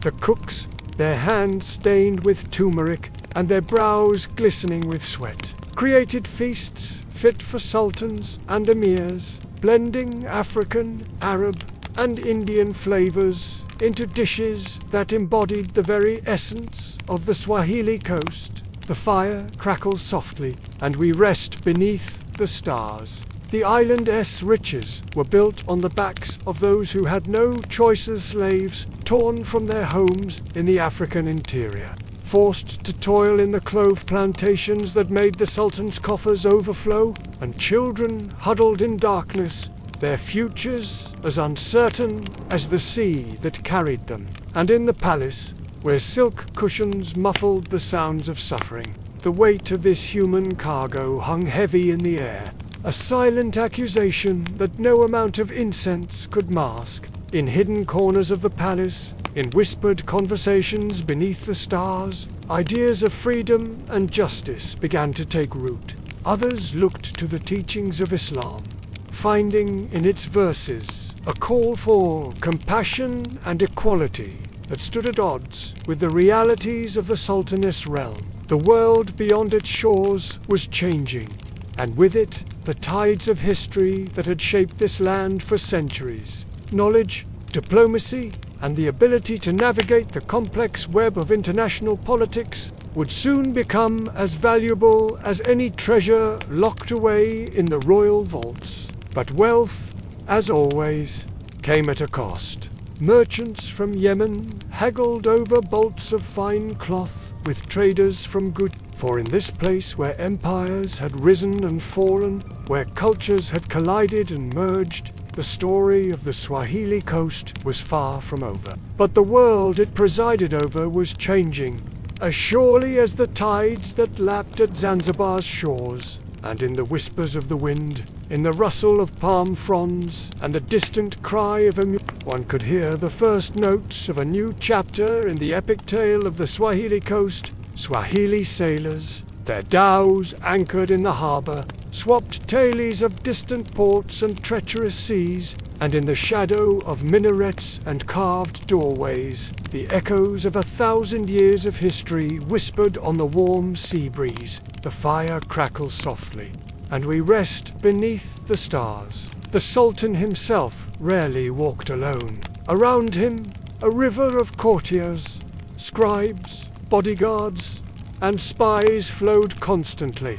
Every word was weighed, every look mattered. Its very stones whispered tales of Omani sultans, Portuguese explorers, and African kingdoms that had risen and fallen like the tides. In the evening, feasts beneath lanterns and the slow drift of lute music under the carved eaves. And at night, when the doors closed and the torches hissed low, secrets moved more freely than servants. Some men gained favor with gifts, ivory tusks, Indian gold, or rare silent scribes who recorded each treaty, trusted women in the harem who whispered truths the men never saw. Here, one might find fragrant ylang-ylang trees from Madagascar, alongside delicate orchids from the Comoros, their roots as tangled as the lineages of those who walked these paths. Let's pause here for a moment. Each day in the palace followed a rhythm. In the morning, there were audiences for envoys, bearing news or tribute. In the afternoon, councils and judgments. It was whispered that some sultans used sorcery, that they kept astrologers in secret chambers, consulting the stars before every war and marriage.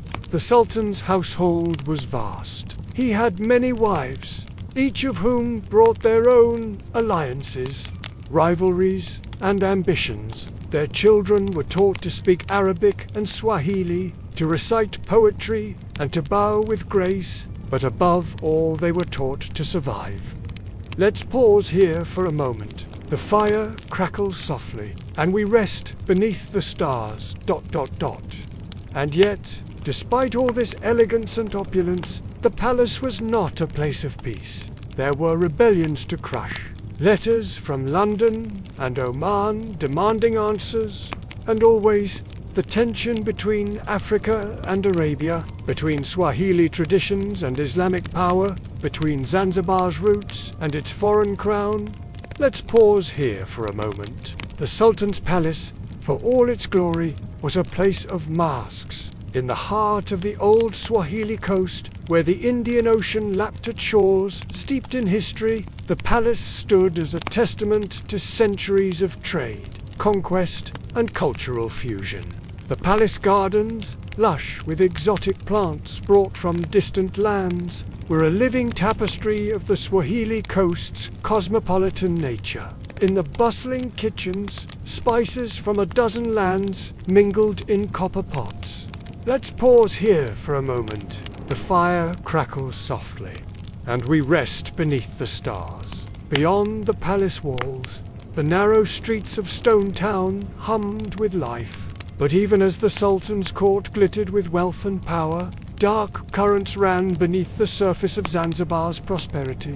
In the dank holds of ships bound for the slave markets of Zanzibar, men, women. Let's pause here for a moment. The fire crackles softly, and we rest beneath the stars. Yet even in this world of stark contrasts, where opulence and oppression walked hand in hand, there were those who dreamed of change. Some were inspired by the winds of change blowing from Europe, carrying tales of abolition and reform. And so, as the sun set over the Indian Ocean, painting the palace walls in shades of gold and crimson, the old Swahili coast stood on the cusp of transformation.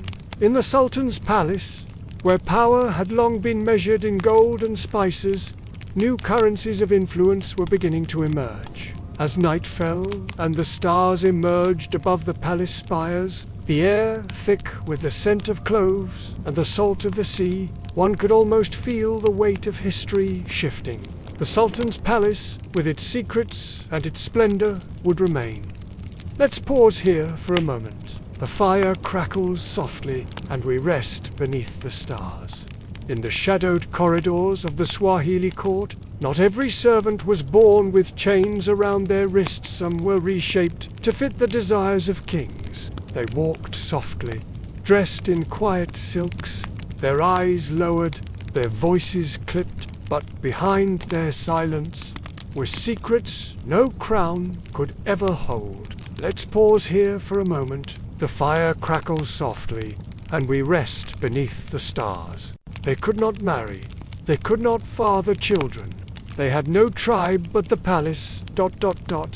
No kin but silence. The eunuchs of the palace came from many places. Some were taken as boys from Nubia or the Horn. Others bought from traders who carved loyalty with a blade. They were scribes, gardeners, musicians, common faces in uncommon rooms. Some were sent by rivals. Some were agents of Arab merchants or British traders. Some were simply survivors, selling whispers to whoever paid in gold or mercy. The fire crackles softly, and we rest beneath the stars. And yet they walked in places no others were allowed. They carried the Sultan's letters. They guarded the harem's inner sanctum. They listened ... and remembered. Some were loyal, some were bitter, all were dangerous. Maids with quick eyes, older women with ears tuned to every footstep, children who played in corners and heard too much, even the silent court meetings, where nobles and commanders met, in rooms padded with rugs, so thick they swallowed sound, were performances in diplomacy and deceit. One wrong whisper, and you vanished. One favor denied, and your name faded from every scroll. There were stories of high nobles, poisoned by their own cooks, of letters intercepted, rewritten, and returned with a seal. Foreign agents posed as traders. Arab rivals sent emissaries bearing poisoned gifts. British advisors began to roam the palace, smiling too broadly, asking too many questions, of false dreams whispered by astrologers who had been paid to lie. Then there were the spies, not soldiers, not warriors, but men with sharpened ears and paper-thin masks, to live a life of whispers and nods, of watching empires rise and fall without ever raising your voice. Portuguese, Omani, local dynasties all left their mark, and all employed those who dwelt in shadows. The old fort of Fort Jesus, its cannons, long silent, once housed spies who listened for the creak of enemy ships on the horizon. From Mogadishu, Sasofala cities rose like pearls strung along the coastline, each a testament to the wealth and wisdom of those who ruled them. And in the pages of history, their names are not written. The narrow streets of Stone Town echoed with 100 languages, Swahili, Hindi, Persian each, a potential cipher for secrets passed in the bustling markets. The great mosque, its coral stone walls, weathered by centuries of salt air. Eunuchs from Ethiopia stood guard over harems, filled with women from as far as they had seen sultans rise and fall, had watched as the balance shifted from Arab to African, from Muslim to Christian and back again. But their legacy remained in the intricate dance of politics, in the careful weighing of words, in the art of seeing without being seen. It was whispered in corners, passed in glances, hidden in the folds of robes and the shadows of doorways. It was a history of silent sand, of those who knew how to listen. They knew that true strength lay not in the clash of swords, but in the quiet rustle of a letter passed beneath a door. Spies posing as merchants from Oman whispered news of British warships to viziers, who stroked their beards and pondered the fate of empires. The stars wheel overhead, unchanging witnesses to the rise and fall of empires. And somewhere in the narrow streets of an old coastal town, a door creaks open, a figure slips out, and the whispers begin anew. Stood as a silent witness to prayers, both answered and ignored. They knew that their world, a world of subtle gestures and unspoken alliances, was fading, and its silent courts will echo through time, as eternal and mysterious as the rhythm of the waves upon the shore. Some found new masters among the colonial powers, others melted away into the labyrinth of Stone Town, taking their secrets with them. The brash voices of European diplomats grew louder, drowning out the whispers that had once ruled. But they are there, in every decision, in every betrayal, in every silence that held the weight of war. The wives of the Sultan, each a power in her own right, were not merely ornaments. Some controlled trade routes, some sent messages to the coast, some funded religious schools or built mosques in their fathers' names. Their tools, not daggers or poison, ... but scrolls, shadows, and the shape of silence in a crowded room. Let's pause here for a moment. The court itself was a theatre of gestures. A raised eyebrow meant suspicion. A paused sip of coffee meant delay. A misplaced sandal could start a war. And in these meetings, the eunuchs stood by the doors, still, listening, remembering. Among the harem, too, silence reigned, and each of them kept their own spies. Let's pause here for a moment. The fire crackles softly, and we rest beneath the stars. The Sultan may have ruled the island, but the silent court ruled the palace. In this world, survival did not depend on strength, but on who knew your secrets, ... and who kept them. Let's pause here for a moment. The fire crackles softly, and we rest beneath the stars. In the final years of the Sultanate, As European powers crept closer and the seas whispered of coming war, the court grew even more dangerous. And still the eunuchs stood at the doors. Still the spies passed unseen. Still the court moved as quiet and deadly as the tide beneath the moon. To serve in the Sultan's court was to disappear in plain sight. The Swahili coast, a tapestry of cultures woven by the threads of trade and time, held secrets as deep as the Indian Ocean that lapped at its shores. In Kilwa, once the greatest of all Swahili cities, the palace walls still whispered tales of sultans who traded in gold and ivory. Mombasa, the island of war, changed hands more times than any could count. Let's pause here for a moment. The fire crackles softly, and we rest beneath the stars. In Zanzibar, the last great Swahili sultanate, the air was thick with the scent of cloves and intrigue. Here, in the Sultan's palace, the silent court reached its zenith. The silent ones knew the ebb and flow of power. Let's pause here for a moment. The fire crackles softly, and we rest beneath the stars. In the final days of the Sultanate, as the scramble for Africa reached fever pitch, the silent court worked tirelessly. Yet even as the old order crumbled, the eunuchs and spies adapted. And so, as the sun set on the age of sultans, the silent court dispersed like mist before the dawn. For in the end, the true history of the Swahili coast was not written in grand proclamations or carved in stone. Let's pause here for a moment. The fire crackles softly, and we rest beneath the stars. The fire dies down now, its embers glowing softly in the night. For the silent court may have faded, but its spirit lives on in every secret kept, in every word unspoken, in every silence that speaks volumes to those who know how to listen. And so we end our tale.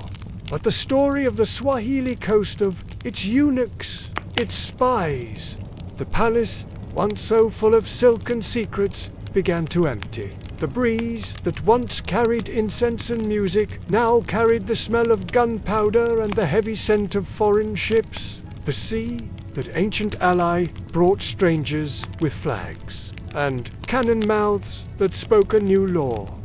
Let's pause here for a moment. The fire crackles softly, and we rest beneath the stars.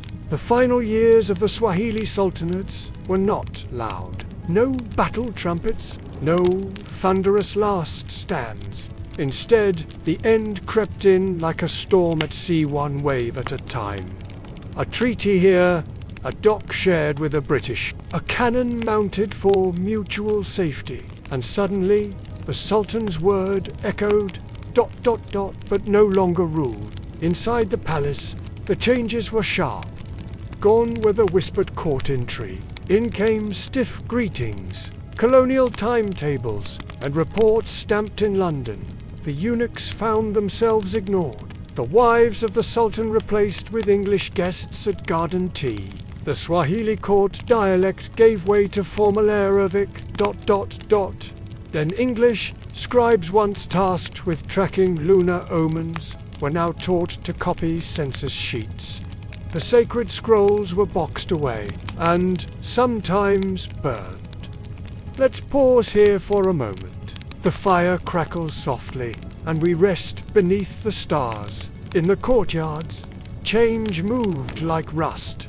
Musicians no longer played during full moons. Royal children were sent abroad for modern schooling, and the incense burners were covered with sheets.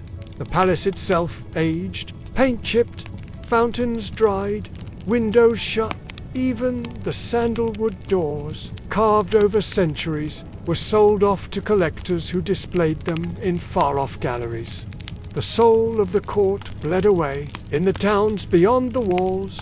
Zanzibar, Mombasa, Lamu, new kind of order took hold. The fire crackles softly, and we rest beneath the stars. Taxes, railways, export quotas, the cloves that once perfumed the coast now filled the ledgers of European companies. Slavery, Once the dark undercurrent of the trade was abolished on paper, but replaced with forced labor schemes just as cruel, now legal, and now British.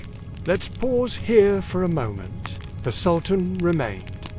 A crown still rested on his head, but it was light now, ceremonial. He signed laws handed to him. He smiled in photographs. He waved from porches he no longer owned, and in the corners of the palace, the old court servants whispered to each other in the dark. Do you remember when we mattered? In time, even the sultans would be exiled. Even the palace gates would creak shut for the last time. How their grandfathers served drinks in the Golden Hall.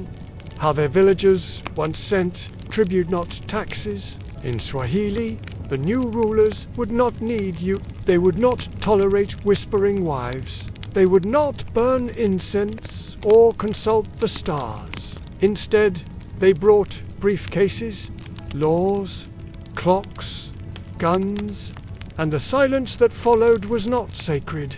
It was empty. Let's pause here for a moment. The fire crackles softly, and we rest beneath the stars.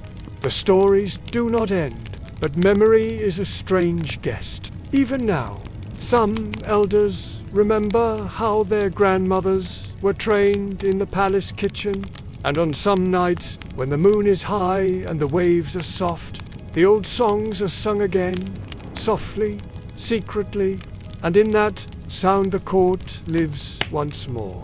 Even when the curtain falls, the fire crackles softly, and we rest beneath the stars. They drift like incense through time, settling in hearts, waiting to be heard again.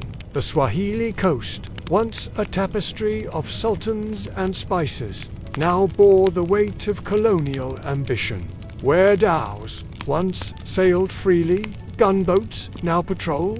The marketplaces that once echoed with a dozen tongues now rang with the crisp commands of English officers. Let's pause here for a moment. In Malindi, where Portuguese explorers once marveled at Swahili astronomy, British surveyors now plotted railway lines. The coral stone houses of Lamu, once alive with poetry and debate, fell silent as their inhabitants were pushed to the margins. And in Mombasa, the great fort Jesus built to guard against Ottoman invasion now served as a symbol of British dominion. The change was not just in stone and mortar, but in the very fabric of society. The fire crackles softly, and we rest beneath the stars. Swahili merchants who once traded as far as China found their voyages restricted, their profits siphoned away by colonial companies. The Islamic scholars who once debated philosophy in ornate madrasas now found their teachings scrutinized, censored, deemed backward by new masters. Let's pause here for a moment. The fire crackles softly, and we rest beneath the stars. In the countryside, farmers who had tended clove and coconut groves for generations now labored under the harsh quotas of plantation owners. The intricate system of land rights, passed down through Swahili custom, was swept aside by British law that favored European settlers. And the dhows, those sleek vessels that had carried Swahili culture across the Indian Ocean for centuries, were left to rot on beaches, replaced by steam-powered ships that cared nothing for the rhythms of monsoon winds. The very language of the coast began to change. Words that once flowed like poetry, a blend of Arabic and Persian, were deemed primitive by colonial administrators. Children were taught to speak the Queen's English, to write in a script that held no memory of their ancestors' flowing calligraphy. Let's pause here for a moment. Yet, in hidden corners, resistance flickered. Grandmothers whispered old stories to wide-eyed children. Fishermen sang work songs in dialects the British could not understand. And in remote villages, healers still practiced their arts, blending Islamic medicine with African herbalism in defiance of colonial doctors. The Swahili spirit, though battered, refused to be extinguished. In the narrow streets of Stone Town, behind carved doors and shuttered windows, people still gathered to share meals flavored with spices that had once made sultans rich. And in those moments, as the call to prayer floated over rooftops and the scent of cardamom filled the air, the old world lived again. Let's pause here for a moment. The fire crackles softly, and we rest beneath the stars. The British, for all their maps and guns, could not erase centuries of culture. They could not silence the rhythms of Tarab music that spoke of love and loss in metaphors as old as the sea. They could not erase the memory of a time when Swahili poets had been welcomed in courts from Mogadishu to... And so, even as the sultans faded and the palaces crumbled, something endured. A pride, a defiance, a quiet knowledge that this land had seen empires rise and fall before, and would do so again. For the story of the Swahili coast was not just one of endings, but of beginnings too. Of a people who had always adapted, always absorbed, always found a way to make foreign things their own. Let's pause here for a moment. The fire crackles softly, and we rest beneath the stars. And perhaps in that resilience lay the seeds of a future yet to come. A future where the descendants of slaves and sultans alike would reclaim their heritage. Where the old songs would be sung openly once more, and the wisdom of centuries would find new voice. For even when the curtain falls, the story is never truly over. It simply waits, like a dhow at anchor, for the wind to change and carry it to new shores. The fire is low now, only glowing embers remain.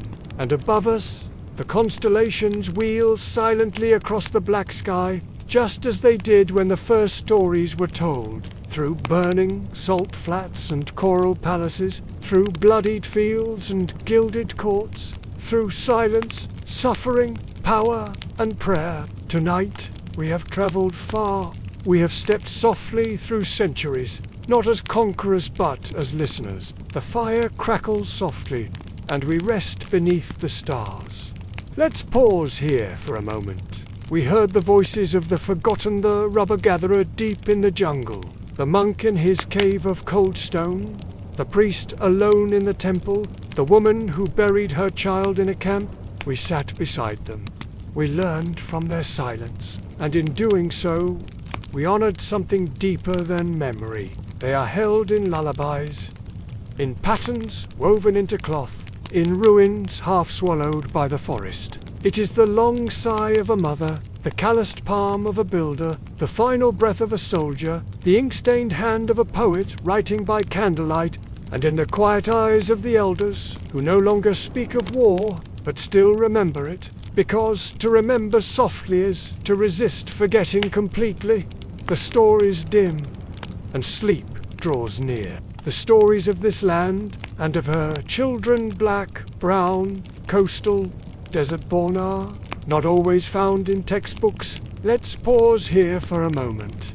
They drift with you into your dreams, where they are safe and whole and yours. The fire crackles softly, and we rest beneath the stars. History is not just war, not just kings and battles, the whispers of ancient winds, the rhythms of forgotten drums, the wisdom etched in weathered faces all. These now reside in the quiet corners of your soul. You have felt the weight of centuries and the lightness of a child's laughter. You have seen empires rise and fall, and witnessed the enduring strength of those who bend but do not break. These are the threads that weave our great tapestry, and tonight you've sat with them, quietly, patiently, as a traveler by firelight once more. Now the fire fades. The stories you've heard, the lives you've glimpsed, they have become a part of you. But these names, these places, they do not vanish. You carry them now. You listener of firelight, dreamer of the continent, keeper of echo. Let's pause here for a final time. The fire crackles softly, and we rest beneath the stars.